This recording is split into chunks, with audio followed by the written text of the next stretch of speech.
Eu queria começar com uma pergunta que eu espero não que ofenda vocês, só para levantar a questão. Jesus existiu de verdade ou não? Existem provas? Porque claro que a gente acredita, eu sou cristão, eu acredito em Jesus, acredito na Bíblia. Mas o que os historiadores, a ciência fala sobre isso? O que temos de provas? Essa é a parte mais fácil. Ah, é? É, porque o fato de Jesus existir, quando a gente fala em historiografia, prova é uma palavra um pouco complicada. Mas o que acontece? Quando você olha para os documentos que a gente tem, os documentos que a gente tem dão conta de existência de comunidades que criam em Jesus, que são contemporâneas dele. O que eu estou querendo dizer com isso?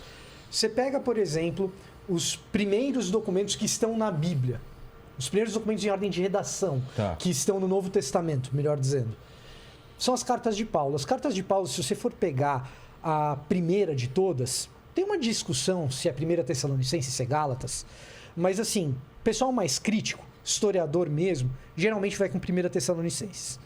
E aí, 1 Tessalonicenses, esse pessoal geralmente data do início da década de 40 da nossa era, da era cristã, da era comum.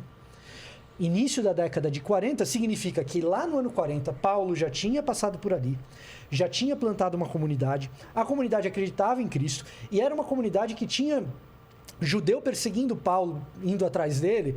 Pô, por que esse cara está falando desse Messias que foi crucificado pelo Império Romano?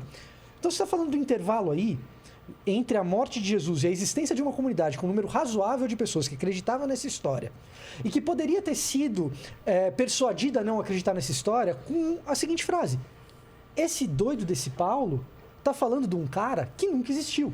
Ah, é? Poderiam, né? Vamos lá. Tem uma galera perseguindo Paulo porque ele está falando que Jesus é o Messias. Exato. Ele vai lá, planta uma comunidade em Tessalônica. 40 anos depois. Pouco antes, porque ele escreve a carta 10 anos depois. Entendi. Então, ano 33, Jesus morre. Tá. Ano 42, possivelmente, data de redação de 1 Tessalonicenses. Então, 9 anos depois. Então, você pega Paulo escrevendo sobre Jesus para uma comunidade que já existe, que ele mesmo fundou, ali em Tessalônica. Quando ele funda essa comunidade em Tessalônica, ele está sendo perseguido por judeus que estão dizendo assim: esse Jesus que você está falando não é o Messias. E o que esses caras poderiam dizer para essa comunidade? Paulo é um mentiroso. Paulo é um mentiroso. Jesus nunca existiu. Poderiam. Não é o que acontece. Não é o que acontece. Eles questionam se Jesus ressuscitou ou não. Eles usam uma seguinte artimanha: olha, o que Paulo está dizendo é que esse tal desse Jesus, ele é o verdadeiro Senhor e não César do Império Romano, então persegue esse cara porque ele está com uma ideologia anti-imperial. Mas em momento nenhum, Paulo ou os primeiros cristãos têm que se defender da acusação de que Jesus não, esse cara nunca existiu. Entendi. Então, e é muito próxima a data. Seria muito fácil você chegar e dizer o seguinte: olha, eu tenho fulano, cicrano, beltrano e fulano aqui que moram na Judéia e nunca teve esse tal de Jesus. Vai até Nazaré, viaja até Nazaré, pergunta lá se em Nazaré teve esse Jesus aí. Seria muito fácil, por quê? Porque são eventos praticamente contemporâneos. Ou contemporâneos, dá para se dizer. Então, quando a gente fala em historiografia, a gente não fala em provas, mas os indícios da existência de um Jesus de Nazaré são indícios muito fortes. Além disso, você tem algumas evidências que são extra-bíblicas. Você tem duas menções, por exemplo, em Flávio Josefo. Uma delas é contestável, uma delas aparentemente é posteriormente editada, mas você tem pelo menos uma em Flávio Josefo, que é um historiador. Aquela que ele começa falando assim: ouvia-se falar de um Jesus, um homem chamado Jesus, e assim, e vamos dizer que ele não era um homem, né? É como se assim, um historiador como Flávio Josefo, declarando que Jesus era um Deus. Isso. Então isso mostra que aquela escrita deve ter sido editada do Flávio Josefo, né? Possivelmente foi. Assim, existe um debate, mas o consenso acadêmico é de que isso foi editado posteriormente. Mas tem uma fala dele que não é contestada. Sim. Então, assim, você tem um pouco de evidência extra-bíblica também. Além da evidência bíblica que leva a gente a tentar imaginar o cenário e falar assim: putz, os caras têm tudo para dizer que Paulo está mentindo. E eles não usam esse argumento, usam outros. O argumento da testemunha ocular é muito forte naquele período. Então, assim, eu tenho uma testemunha ocular que esse cara aí nunca existiu, nunca teve nenhuma crucificação, assim, e em nenhum momento isso acontece. O que acontece é o seguinte: olha, Paulo tem uma ideologia contra César.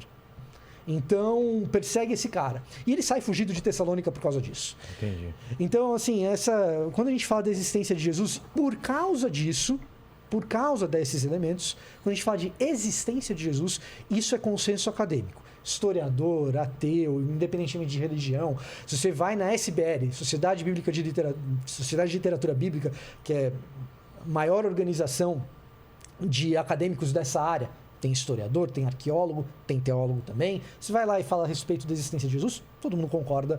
Isso não é um problema. Existem outros problemas, mas que ele existiu é consenso.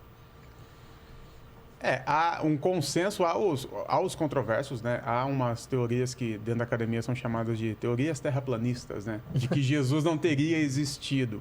Mas se apoiam em alguma... Se apoiam, mas são evidência? argumentos, até uma brincadeira, um bullying com esses caras, né? Que são argumentos falaciosos, né? Então, assim, é quase que um fato que Jesus existiu. Agora, o que poderia ter de fato da existência de Jesus? Que existiu esse homem chamado Jesus, que viveu na região de Nazaré, que esteve diante de Pôncio Pilatos em algum momento da vida dele e que ele foi crucificado fora dos muros de Jerusalém. Tá.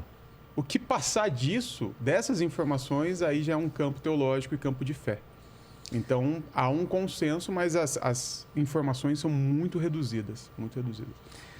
Olha, eu vou dizer o seguinte, esse lance da existência de Jesus e até com um certo detalhamento é muito maior do que o pessoal imagina. Ah, é?